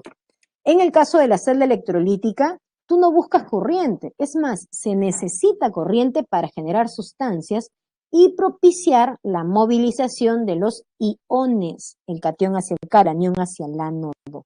¿Ok? En el caso de las celdas galvánicas, te repito, el ánodo tiene polo negativo y el cátodo tiene polo positivo. ¿Qué más está pasando? Te muestro otra vista. Mira, aquí. Igual, tengo aquí un ánodo, mira, aquí está colocado el zinc ahora y por aquí tengo el cátodo de cobre. Tengo mi puente salino, mi conector externo y ahora tengo un voltímetro porque quiero medir, cuantificar qué cantidad de corriente se está generando. Observo de manera micro, este zinc comienza a disolverse y cada vez pasa a zinc más 2 porque se oxida. Mientras que el cobre de la solución 2 se reduce, ¿cierto? Gana electrones y se va depositando. El cobre se reduce, el zinc se oxida y por ende tengo una reacción neta, ¿cierto? Que es la suma de mi semireacción de oxidación y mi semireacción de reducción, mi reacción neta. Y esa reacción neta, chicos, lleva a obtener una representación de la celda que es conocido como el diagrama de celda, ¿ya? Que es lo que vamos a trabajar más ratito. Es una reacción espontánea, natural, porque no necesito nada, es más, se entrega corriente. Se produce una oxidación y una reducción de electrodos respectivos. ¿Ya? Esa es otra vista de lo que acabamos de ver anteriormente. Ahora, mi reacción neta, te decía, era producto de la oxidación del zinc y de la reducción del cobre. Y en base a reacción neta, se establece una representación denominada diagrama de celda. Este diagrama de celda se coloca de esta manera siempre. Primero lo que pasa en el ánodo y luego lo que pasa en el ánodo. ¿Por qué de esa manera? Porque se sabe que los electrones fluyen desde el ánodo hacia el cátodo, desde el ánodo hacia el cátodo. En el ánodo se produce la oxidación, ya la sé. En el cátodo la reducción. Ánodo oxidación, de 0 a más 2, me lo está diciendo mi reacción neta, mira, de 0 a más 2, ahí está mi oxidación. El zinc pasa a una solución acuosa, cuya concentración es 1 molar. En el caso del cobre, parte de más 2 y llega hacia cobre 0, o sea, él se reduce. Y el cobre venía de una solución acuosa, cuya concentración era 1 molar también, y pasa a cobre 0. Con este diagrama de celda, tú puedes verificar quién se oxida y quién se reduce, y representar entonces el esquema trabajado. ¿Ok? Ahora, necesito medir la cantidad de corriente. ¿Qué cantidad de corriente se generó? ¿Qué lectura dio mi voltímetro? Entonces, para eso hago uso de la tabla de potenciales, porque hasta aquí nomás, aquí debimos habernos preguntado, ¿no? ¿Y cómo yo sé que el zinc se oxida? ¿Cómo sé que el cobre se reduce? ¿Cómo reconozco eso? Aparece, te comentaba antes con el ejemplo del hierro y del oro, de que, si bien es cierto, son metales, todas las sustancias estas que analizamos en su mayoría, ¿cierto? Tienen tendencia para oxidarse, pero unos más, otros menos, ¿no? Y quien medía esa facilidad potencial, que es lo que vamos a ver aquí. Las tablas de potenciales, ¿ya? Te dan un conjunto de datos. Todos estos datos vienen así, de dato en el examen. Tú no tienes nada que memorizar. De dato. Y entonces, si vienen de dato, lo único que yo necesito sería analizar. Pues observo aquí. Si me dan tablas de reducción, y entiendo que son de reducción porque mira, si tú chequeas todo es ganancia de electrones, se reconoce que cuanto mayor sea ese potencial, mayor facilidad tendrá la sustancia para reducirse. Ojo, mayor potencial, más fácil es para reducirse o más tiende a reducirse. Entonces, si yo quiero comprobar qué es lo que pasa con qué es lo que pasaba con el cobre, entonces tenían que haberme dado los datos. Por ejemplo, aquí yo tengo al cobre, su potencial, acá está el cobre, ¿ya? Y por aquí, más abajo, debe estar el zinc. ¿Dónde estás? Sí. Ya te perdí. Acá está. Ahí está el del zinc. Entonces, cada uno tiene su valorcito, ¿cierto? Que mide su facilidad, valor que a ti te darán. De esa manera voy a identificar quién se oxida, quién se reduce y qué cantidad de corriente se genera en este proceso. A ver, ¿cómo es? Esto es lo que quiero, ¿cierto? Tengo cobre, tengo zinc, con sus soluciones, pueden ser de sulfato, de nitrato, no importa, ¿cierto? Igual me da. Tengo ánodo, cátodo, flujo de electrones desde el ánodo hacia el cátodo y me debe generar un voltaje. Y claro, tengo mi puente salino, ¿no? Para cerrar el circuito. Entonces, aquí se genera este voltaje, denominado fuerza electromotriz. ¿Qué es la fuerza electromotriz? El trabajo neto que hace internamente el sistema para entregarte corriente, energía, fuerza electromotriz en este caso. Ahora, también se denomina potencial estándar de celda, que se calcula, esto es una convención muchachos, se calcula como el potencial de reducción. Ojo, tú tienes estos valores. Lo único que te pido es analizar qué pasa en el cátodo y quién está en el ánodo. Nada más. Si yo armo una pila, es para que la pila me sirva. Por lo tanto, la pila siempre te debe dar un potencial positivo, indicador de que la pila funciona, de que la pila que tú has armado es correcta. ¿Ok? Entonces, en base a eso, yo puedo medir esta fuerza electromotriz o el potencial estándar, ¿ya? Y como su nombre lo dice, es estándar, ¿ya? Cuando las soluciones se encuentran en concentración 1 molar. Y la tabla también indicaba de que era medido a 25 grados Celsius, si por ahí alguno se dio cuenta. Porque tú bien sabes que si la temperatura cambia, pues los potenciales también cambian. Las celdas se alteran con modificación de la temperatura, y eso tú lo sabes, lo vimos la clase pasada. Ahora, en las evaluaciones para nosotros todo es estándar, todo 25 horas, no hay problema cuando hablamos de pilas. Cuando las condiciones son distintas, se utilizan otro tipo de ecuaciones que a este nivel no vemos, pero por ahí tal vez has escuchado la famosa ecuación de Nernst. Nernst se utiliza cuando tenemos otras concentraciones, otras temperaturas. En este caso, hablamos de condiciones estándares. Entonces, ¿y cómo fue? ¿Cómo fue para él, para la pila, para esta que medimos, para la del zinc y la del cobre? ¿Quién me ayudó a decidir que el cobre en el cátodo y que está en el ánodo? Y además, ¿cómo medía mi potencial? Entonces, ¿quién me ayudó a decidir? Fueron estos datos. Eso me ayudó a decidir, ¿ya? Incluso, por favor, te corrijo, 0,76 y acá es 0,34, ¿ya? Ahí está. Ahora sí, corregid esos valores. ¿Qué me dicen estos valores? Tú dices, a ver, el valor me indica lo siguiente, voy a leer. El zinc pasa de +2 a 0, o sea, se reduce. Entonces, aquí voy a colocar, según lo que me informan aquí, el zinc está pasando desde +2, ganando 2 electrones, pues se reduce y pasa a zinc elemental sin 0. Y lo hace con un potencial llamado potencial de reducción, porque hay ganancia, igual a menos 0,76 voltios. Cuidado con mi signo.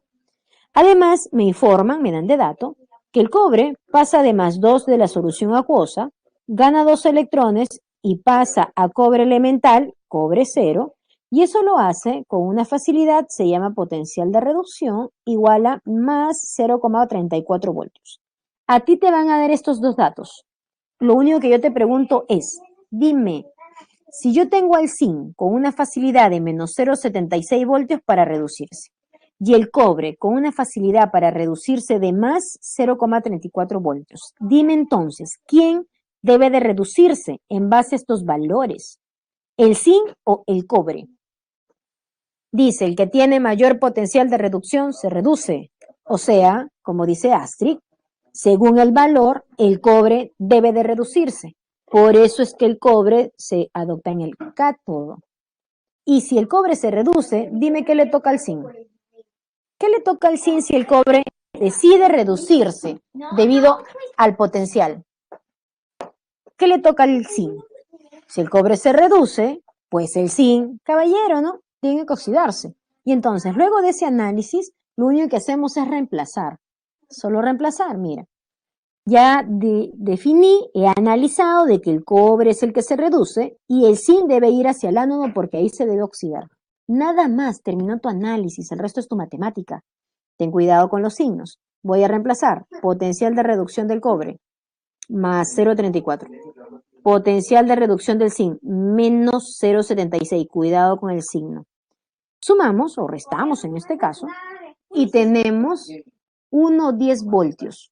Ah, ok, el potencial me sale positivo, entonces mi pila está funcionando correctamente. Y esa es la cantidad de voltaje que me está dando. ¿Ok? De esa manera vas a representar. Ahora, ¿qué más? Ah, ya, aplicamos aquí. ¿Qué dice?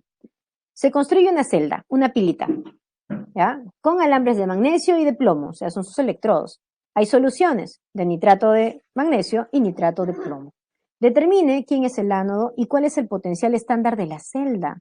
Y obviamente me dan datos, ¿cierto? Porque no tengo nada que memorizar. Ahora, con estos datos tengo mucho que hacer, chicos. Incluso me puedo dibujar toda mi celda aquí. Mira, tengo, a ver, para empezar voy a dibujar acá, ¿ya? Bueno, voy a bosquejar mi sistema. Tengo aquí una solución de nitrato de plata. Perdón, de magnesio, perdón. Y por aquí tengo nitrato de plomo. Me dicen que esto se arma con un alambrecito, pongamos así, de magnesio y el otro alambrecito es de plomo. Y estos dos se conectan hacia algún equipo porque me deben medir el voltaje, ¿cierto? Los electrodos están sumergidos en las soluciones electrolíticas. Y aquí no le pasa nada si yo no cierro el circuito, ¿cierto?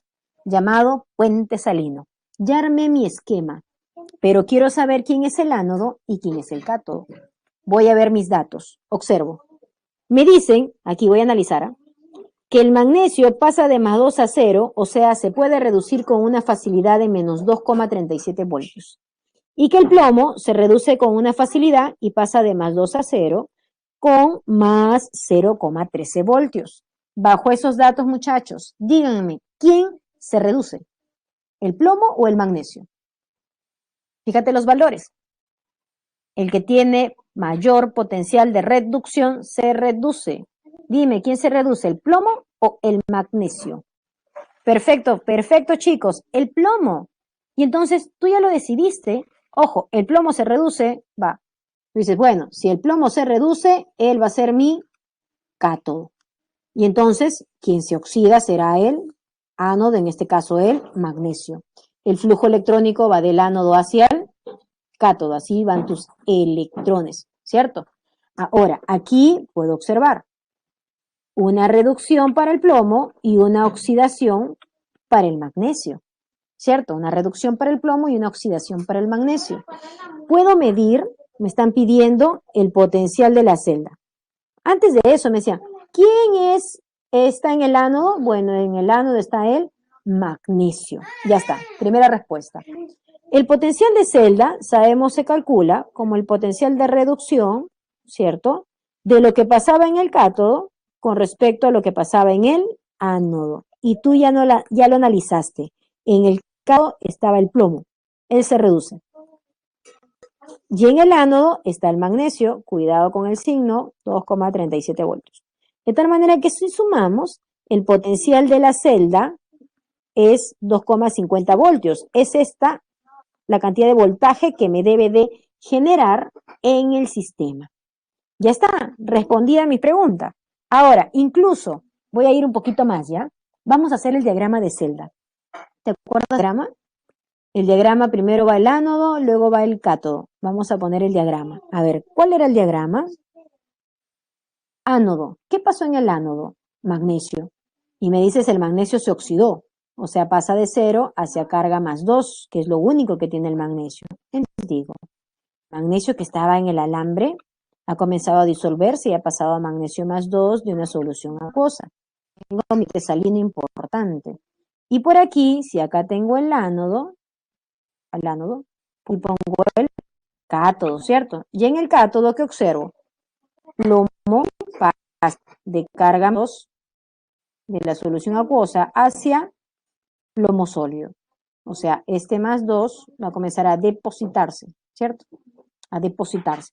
Entonces tengo la óxido reducción. Tengo el ánodo y tengo el cátodo. Y entonces adicionalmente coloqué también ahí la celdita, ¿cierto? La celdita o el diagrama que me ayuda a representar todo ello. Entonces, resumo muchachos.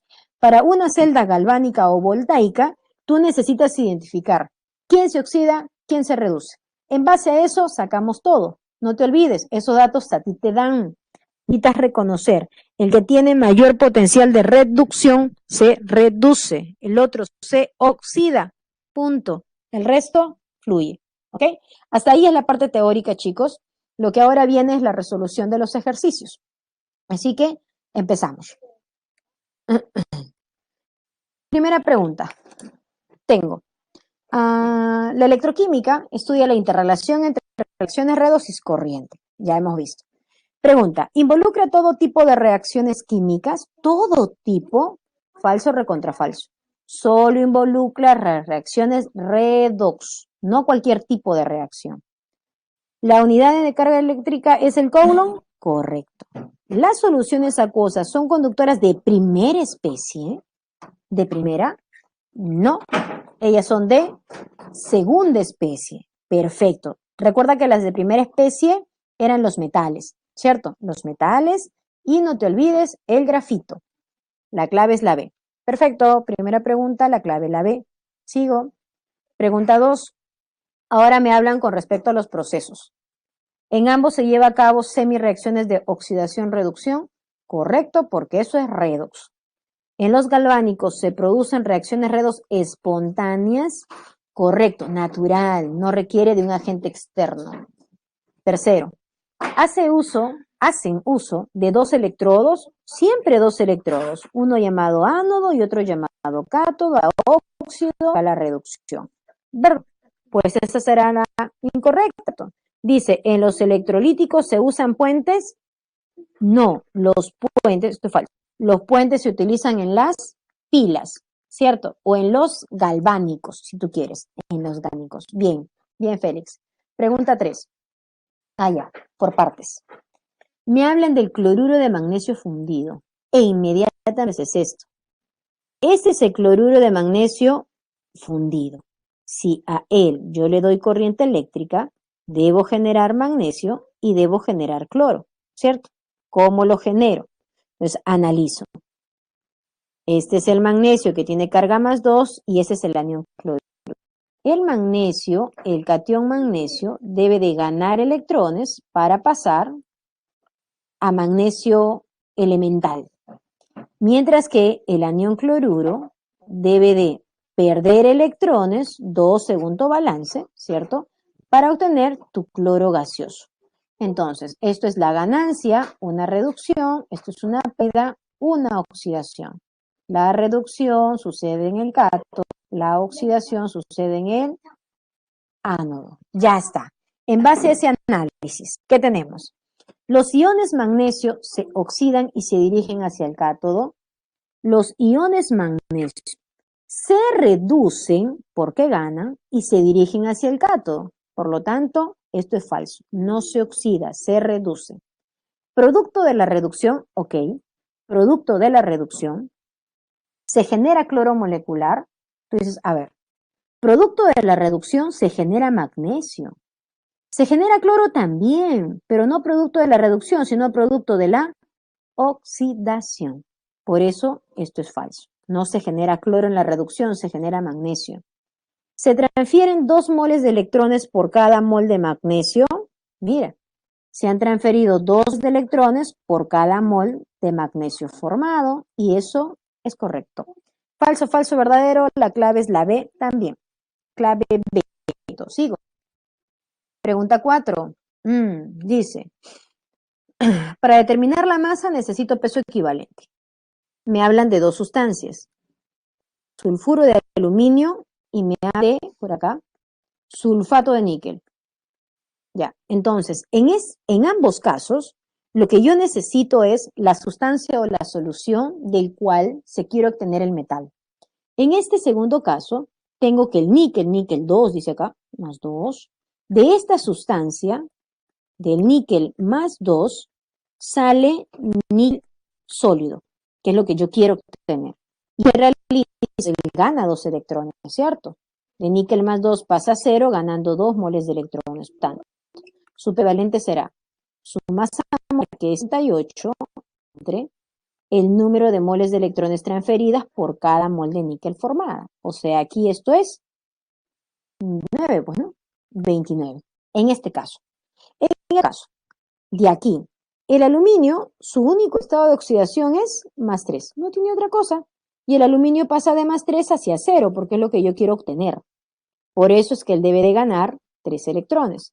Su peso equivalente será masa molar, 27, entre factorcito. Por una mol de aluminio se transfieren 3, por lo tanto esto es 9. 9, tu clave para el 4 era la C. ¿Ok? Ya está. Pregunta 4. Sigo. Pregunta 5. En la obtención de cobre, a partir de la calcopirita, seguro, tanto debo hacer una refinación electrolítica. Ok, ¿de quién? De acá. Esto es lo que me importa, mira. Me importa saber de dónde sale el cobre. De una solución acuosa de sulfato de cobre. Ahora, ¿por qué me importa saber eso? Necesito identificar cuál es el estado de oxidación con la que el cobre está trabajando en esta muestra de partículas. Identificando, digo, ok, el cobre viene con carga más 2, gana 2 electrones, pues se tendrá que reducir para formar cobre elemental. Ya está. Necesito esto para determinar este valor. ¿Por qué? Faraday me decía, ¿te acuerdas? Por cada mol de electrones que se transfieren, un Faraday. En esta semiconducción observo que se están transfiriendo 2 moles de electrones si yo quiero generar 1 mol de cobre. Y como tú sabes, por cada mol de electrones, un Faraday. Acá hay 2 moles de electrones, por lo que se necesita 2 Faraday de corriente, entregarle al sulfato de cobre si yo quisiera generar 1 mol de cobre. Eso es lo que yo sé. Eso es lo que mi estequiometría incluso me dice. Ahora, el problema me pregunta, ya, ¿y si yo quiero tener 25 moles de cobre? Entonces, ¿cuánto corriente, cuántos Faraday debía haberle dado al sulfato de cobre? ¿Cuánto? Bueno, aquí está lo complicado, ¿cierto? Tu operación. ¿Cuánto me sale? 50. La clave es la C. Listo. Sigo. Pregunta 6. De las 6 y la 7 y la 8, estas 3 tienen el mismo contexto con 3 preguntas distintas. En el primer caso, dice, ojo, leamos bien, dice, una forma de proteger de la corrosión y darle un fino acabado a una pistola es realizar un proceso de niquelado, que quiere decir que a esa pistolita le vamos a recubrir con níquel, vamos a depositarle sobre su superficie níquel, ¿ok? Para evitarlos de la oxidación, de la corrosión. Entonces, ¿a partir de qué? Dice, el cual se lleva a cabo en un baño que contiene una solución acuosa de sulfato niqueloso. O sea, ahí el níquel se encuentra con carga más 2. Ya recuerda que el níquel tiene más 2 y más 3. Más 2, ya tú sabes que el sulfato es menos 2 también.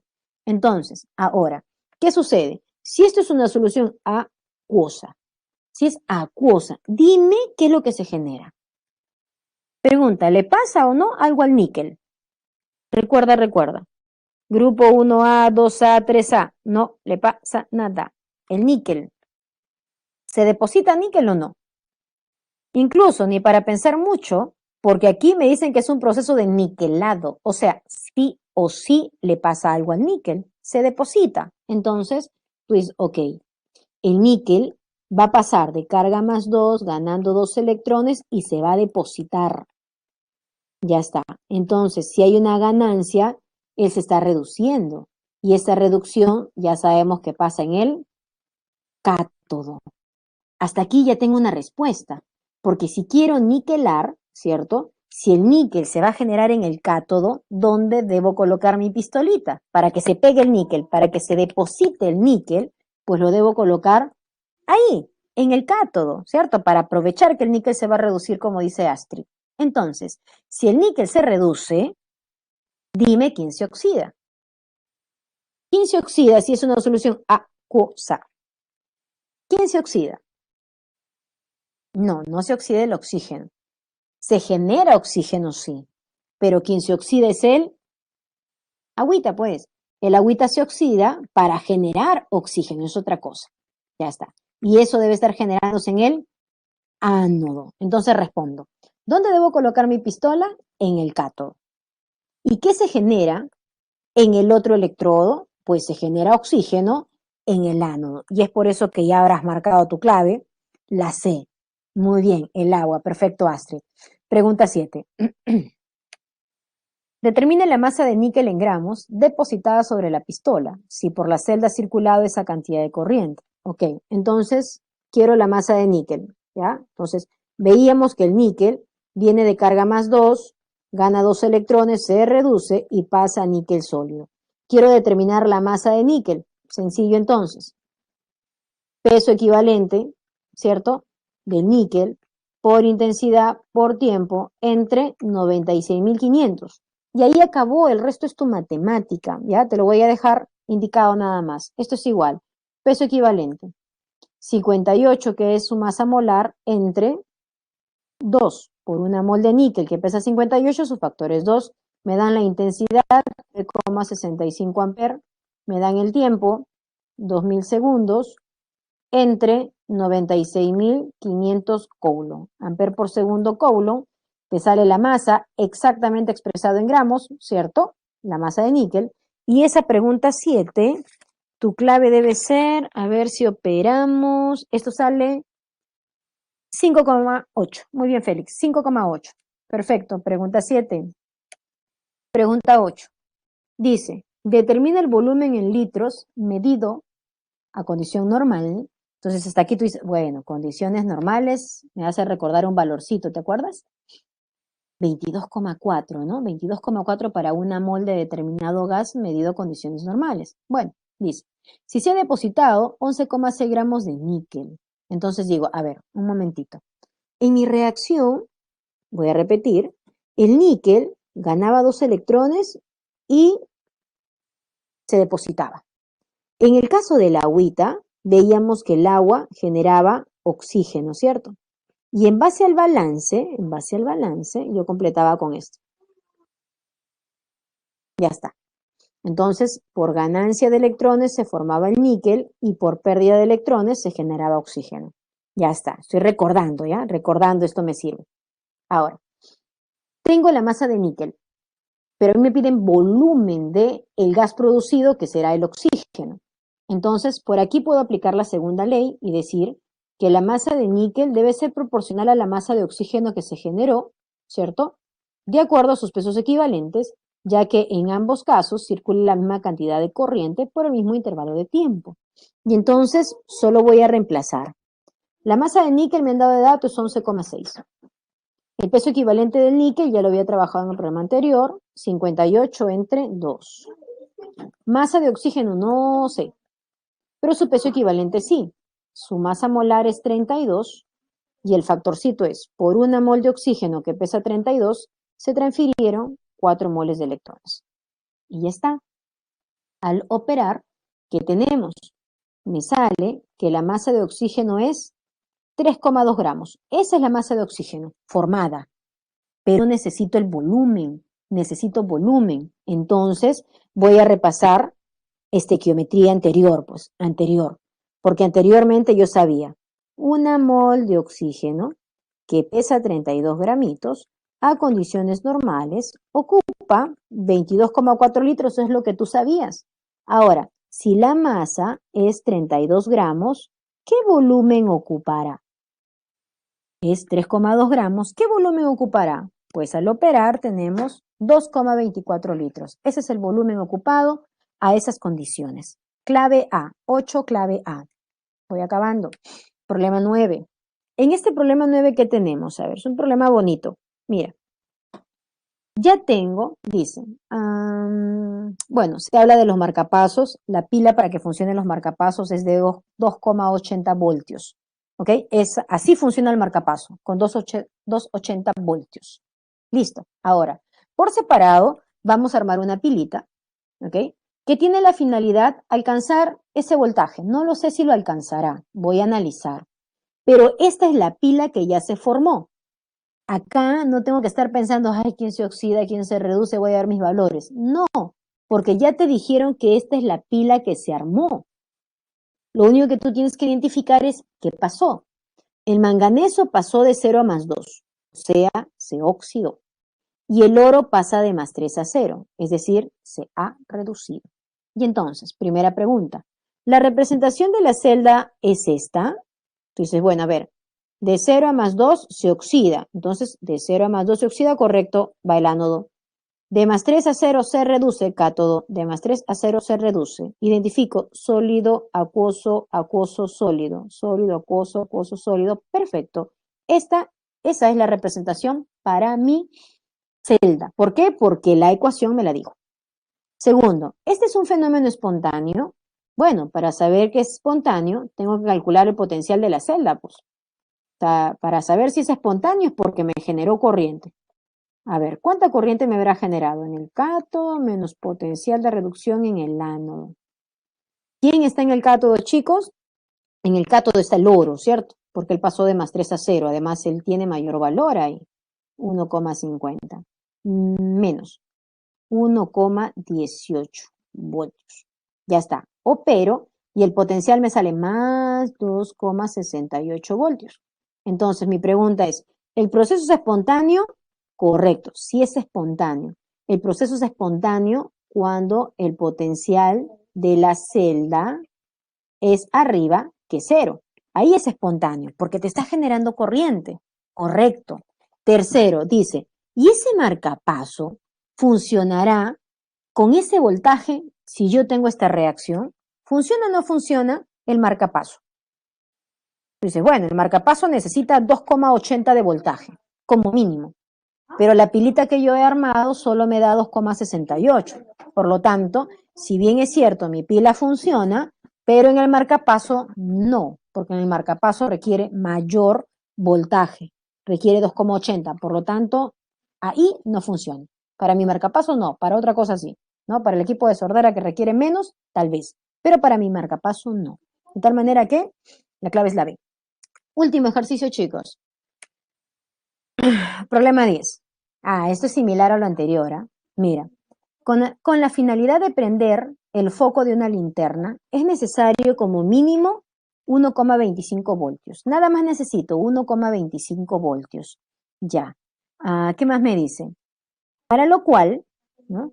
Para lo cual se necesita armar una pila, la cual consta de un alambre de zinc con esta concentración de nitrato de zinc inmerso, una lámina de cobre con una solución de nitrato de cobre. Ya está. Calcule la fuerza electromotriz en voltios de esta celda. Entonces, si yo tengo zinc, una solución de zinc, otra solución de cobre, ojo, que no es la misma que hace rato, porque acá yo tengo cobre +1. ¿Ya? La pila de Daniels, la del ejemplo de hace rato, era cobre +2. Es otra pila, es otra. Entonces, aquí digo, bueno, voy a armar mi pilita. Entonces, como no tengo reacción aún, tú aquí sí decides. Dime, ¿quién se oxida? ¿Quién se reduce? ¿Quién se reduce? A ver, ¿quién se reduce? ¿El cobre ¿El cobre más 1 o el zinc más 2? ¿Quién se reduce según el potencial? Porque me están pidiendo que calcule esta forcita, la fuerza electromotriz, que es el potencial de reducción, te repito, de lo que pasa en el cátodo, menos el potencial de reducción de lo que pasa en el ánodo. ¿Quién se reduce? Muy bien, el cobre. ¿Por qué? Porque tiene mayor potencial de reducción. Tan solo así. Aquí voy a colocar del cobre y aquí, obviamente, del zinc. Y entonces, ya está el problema, ¿no? Más 0,51 voltios, menos, cuidado con el signo, 0,76. Y entonces, cuando tú operes, esto tendrás 1,27, ¿no? Ah, positivo, claro, positivo. Y tu clave así sería la C. De esa manera, reconoces, ¿cierto? Que la pila que estás armando está bonita, te está dando voltaje correcto y es 1,27 voltios. 1,27 voltios. Perfecto, clave C. Y bueno, aquí tienes los propuestos, ¿ok? Para que tú compares y puedas identificar, ¿no? Si estás bien en tus resultados o si hay algo que aclarar, ¿ya? Entonces, si hubiera algo que aclarar, me avisas, ¿ya? Yo lamento lo que sucedió inicialmente.